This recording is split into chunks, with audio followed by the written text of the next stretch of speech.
one last one real quick here. It's called Frexit. Why Ivory Coast is joining African campaign to expel French troops.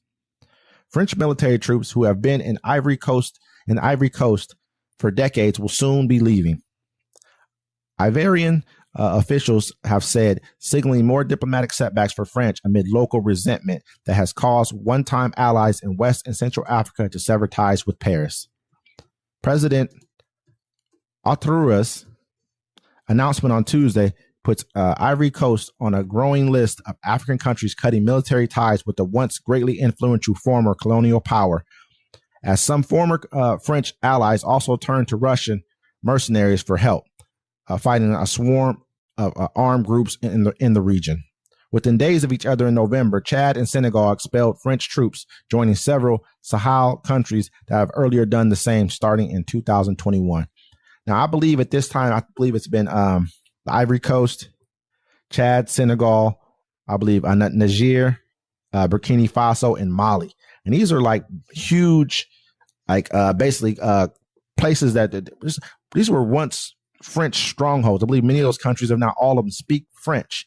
And they used to pilfer. Like Burkina Faso's 90% of its gross of all the money that it makes is from gold. So they were just, there was more.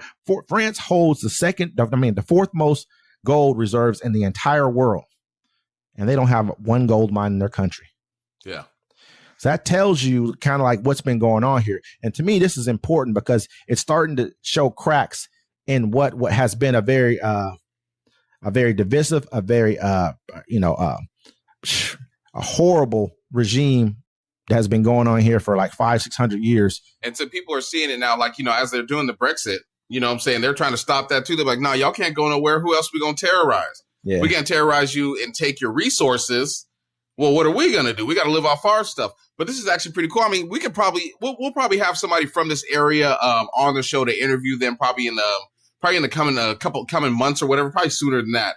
But this is really important. I mean, like, this is going to open up a lot of stuff for them as a nation. Yeah, I mean, there's the guy who you're also talking about. I think his name is Trudeau or something like that. He is the Burkina Faso. I want to say he's either the junta leader of Burkina Faso or the president. I'm not quite sure. I know it was a military regime. It was they overthrew the government, and now he is the recognized leader of the country. They said that he came in, he paid off all of Burkina Faso's debt. They're a debt-free nation. Remember you were talking about that just the other day. I mean, I've heard they've had like 11 attempts on his life.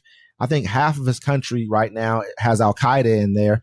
And I believe that Ukraine was helping because Russia is really a huge reason. Russia, China came into Africa, and they helped a lot of these governments kind of kick the colonial leaders out, which is the West. We're a part of the West. So at the end of the day, our interests are somewhat tied there. But I don't want to see me personally, I want to see some of these leaders, some of these countries regain their footing, get their strength back, and become strong nations. That's a huge thing for me. Yeah, that'd be really important too, because it'd be nice to be able to travel there back and forth, and just have the willing of that power. But anyways, we're gonna keep you guys updated on everything we talked about. This is Uncommon Courtesy. We'll see you next time. Peace.